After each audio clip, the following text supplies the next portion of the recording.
Rema hari ini, Yesaya 55 ayat 12-13. Sungguh kamu akan berangkat dengan sukacita dan akan dihantarkan dengan damai.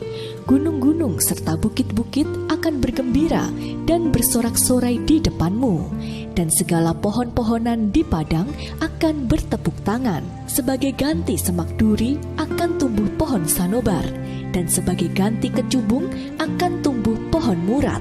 Dan itu akan terjadi sebagai kemasyuran bagi Tuhan, sebagai tanda abadi yang tidak akan lenyap.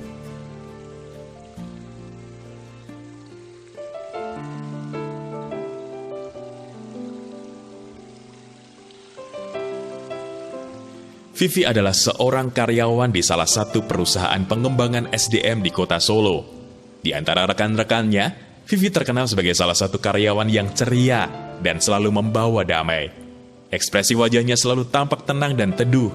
Wajahnya sangat jarang terlihat susah dan sedih, walaupun suaminya didiagnosis mengidap penyakit langka dan sedang dirawat di rumah sakit. Saat rekannya bertanya kepada Vivi, apa rahasia dari damai sejahtera dan sukacitanya?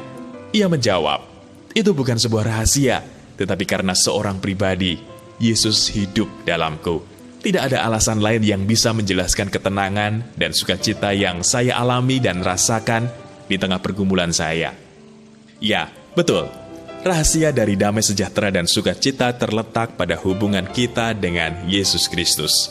Namun, seringkali ketika orang-orang merindukan damai sejahtera dan sukacita dalam hatinya, mereka berpikir damai sejahtera dan sukacita akan mereka rasakan ketika memiliki uang, karir yang sukses, atau saat mendapat pasangan, lalu menikah serta membangun keluarga. Namun damai karena situasi hidup itu lenyap seketika saat kesukaran atau badai hidup melanda. Ada satu kebenaran yang penting untuk kita pahami, yaitu orang tidak bisa mengalami kemuliaan Tuhan tanpa menerima Raja Damai dalam hati mereka. Ketika ada Raja Damai dan sukacita dalam hati kita, maka kemuliaan Tuhan akan mengikuti kita.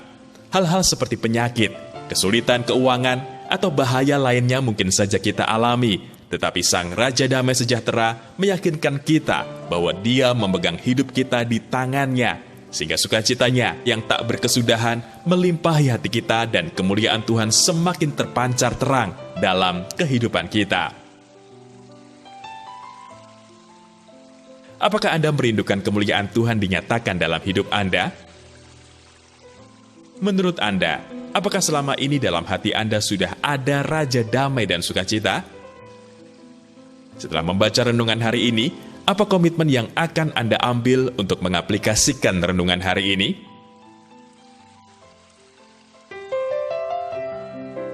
Bapa, terima kasih untuk kemurahan-Mu bagi kami. Engkau telah rela memberikan anak-Mu yang tunggal, Sang Raja Damai, sebagai penyelamat dan penolong kami.